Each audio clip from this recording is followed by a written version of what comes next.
খুব খিদে পেয়েছে, কিছু খেতে দাও না মা। জাদু থালা, জাদু থালা, সবার জন্য অন্ন দাও। হঠাৎ থালার ভিতর থেকে ধোঁয়া উঠতে লাগলো। সবুজ ধান ক্ষেত, কাঁচা রাস্তা আর নদী ঘেরা এক ছোট্ট গ্রাম, সোনাপুর। সেই গ্রামে থাকত গোপাল নামে এক গরিব ছেলে। তার সঙ্গে থাকতেন তার বৃদ্ধ মা, স্ত্রী নির্মলা ও ৮ বছরের ছোট মেয়ে নিতু। সারাদিন খেটে যা রোজগার হতো তা দিয়ে কোনো মতে দুবেলা খাবার জুটত।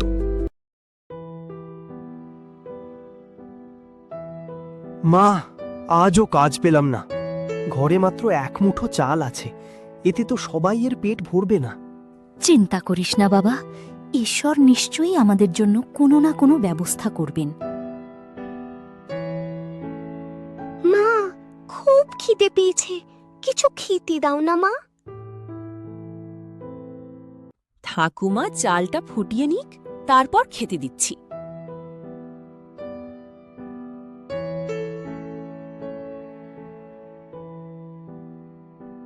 পরদিন গোপাল গ্রামের পথ ধরে কাজের খোঁজে বের হলো।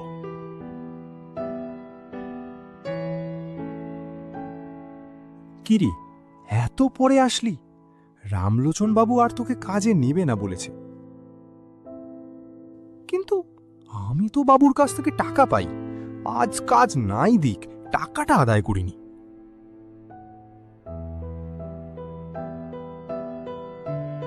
ও সব টাকা আর পাবে না, কাজে ফাঁকি আবার টাকা। যাও এখান থেকে। আমার কাছেও কিছু নেই রে যে তোকে কিছু সাহায্য করব। হঠাৎ সে দেখল গ্রামের জমিদার গরিব মানুষদের অন্ন দিচ্ছে। গোপাল ভাবল নিজে না খেয়ে কিছু অন্ন বাড়ির জন্য নিয়ে যাবে, যাতে করে তার মেয়ে, মা আর তার বউ মুখে কিছু দিতে পারে। দাদা, আমাকে কিছু অন্ন দিতে পারবে? বাড়ির জন্য নিয়ে যাব, বাড়িতে সবাই না খেয়ে আছে। না, এই সব চলবে না। যত খেতে পারো এখানে বসে খাও। আমার ৮ বছরের মেয়ে নিতু, সকাল থেকে তার পেটে অন্ন যায়নি, তাকে না দিয়ে কি করে খাই বলুন? সবই তো বুঝলাম, কিন্তু একটা কাজ করি, ওই গাছের নিচে চলো। আমার কাছে খালি ভাত আছে, আমি তোমাকে খালি ভাতটাই দিতে পারি। তাও চলবে দাদা, তাই দিন। অন্তত নুন ভাত মেখে খেয়ে নেবে, পেটের খিদেটা তো মিটবে।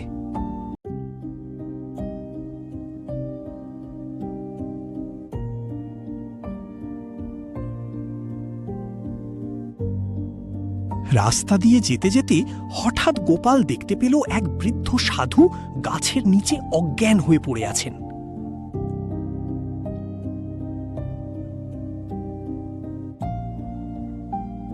বাবা, আপনার কি হয়েছে? অনেক দিন পেটে কিছু পড়েনি রে বাবা, কিছু খেতে দিতে পারবি? এই নিন, আমার কাছে যা আছে, একটু ভাত আর জল খেয়ে নিন। সাধু নিজের শেষ খাবারটুকুও গোপাল সাধুকে খাইয়ে দিল। কিছুক্ষণ পরেই সাধু একটু সুস্থ বোধ করল। বাবা, নিজের ক্ষুধার কথা না ভেবে তুমি আমাকে বাঁচিয়েছ, তোমার এই দয়ার প্রতিদান আমি দেব। সাধু তার ঝোলা থেকে একটি সুন্দর পিতলের থালা বের করলেন। এটি একটি জাদু থালা। যখনই বলবে জাদু থালা, জাদু থালা, সবার জন্য অন্ন দাও, তখনই এই থালায় সুস্বাদু খাবার চলে আসবে। কিন্তু মনে রেখো, এই থালা কখনো লোভীদের জন্য কাজ করবে না। আমি কথা দিচ্ছি বাবা, এই থালা দিয়ে শুধু ভালো কাজই করব।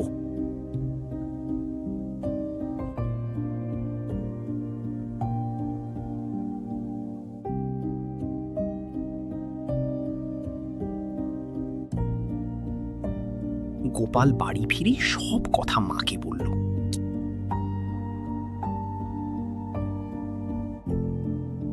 জাদু থালা, জাদু থালা, সবার জন্য অন্ন দাও। হঠাৎ থালার ভিতর থেকে ধোঁয়া উঠতে লাগলো। কিছুক্ষণের মধ্যেই গরম ভাত, ডাল, আলু পোস্ত, শাক, মাছের ঝোল আর মিষ্টিতে থালা ভরে গেল। এ তো সত্যি অলৌকিক।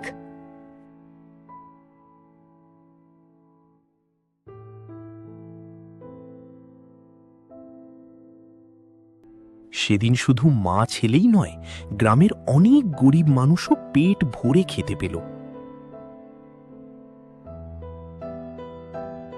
কিছুদিনের মধ্যেই পুরো গ্রামে গোপালের দয়ার কথা ছড়িয়ে পড়ল।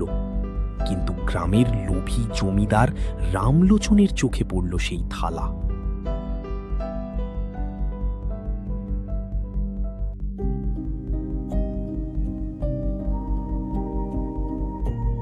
কিরে গোপাল, আছিস নাকি? জমিদার মশাই, আপনি আসুন, বসুন। কই দেখি তোমার জাদু থালাটা। গ্রামের সবাই নাম করছে তোমার। শুনলাম নাকি থালাটায় যা চাইছিস সেটাই পাচ্ছিস। হ্যাঁ, ওই আর কি। গ্রামের গরিব মানুষদের এখন এটাই ভরসা, দুবেলা দুমুঠো পেট ভরে খেতে পাচ্ছে। কই আমাকেও দেখাতো, আমিও দেখি কেমন থালা। মা, দেখাও তো। জাদু থালা, জাদু থালা, সবার জন্য অন্ন দাও।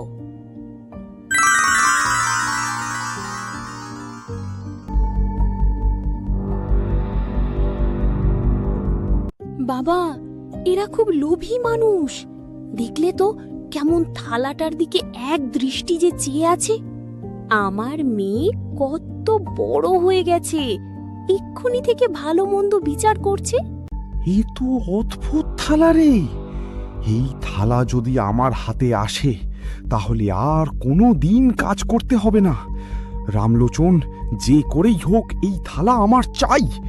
আমি এই থালা পেলে অনেক সোনা দানা চাইতে পারবো। আমার 7 পুরুষ বসে খাবে। জমিদার তার পরিকল্পনা রামলোচনকে চুপি চুপি বলে দিল। এক রাতে সবাই ঘুমিয়ে পড়লে রামলোচন চুপি চুপি গোপালের বাড়িতে ঢুকে জাদু থালা চুরি করে নিয়ে গেল।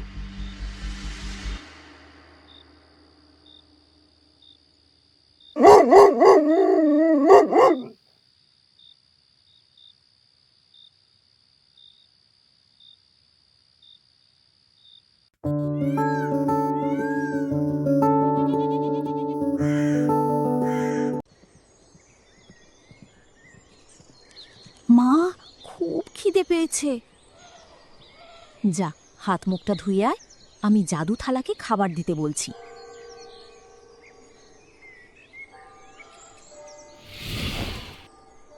ওগো, শুনছো? কে থালা চুরি করে নিয়ে গেছে? কে নিয়ে যাবে? দেখো, ওখানেই আছে হয়তো। বলেছিলাম না মা, লোকটাকে সুবিধার লাগছে না। এবার শুধু আমার জন্য সোনা, রূপো আর হীরা বের হবে। জাদু থালা, আমাকে ধন সম্পদ দাও।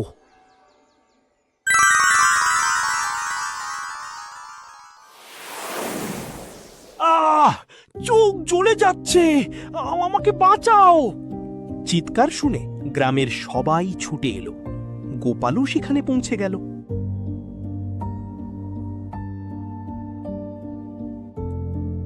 গোপাল, আমাকে ক্ষমা করে দাও। আমি লোভ করে তোমার থালা চুরি করেছি।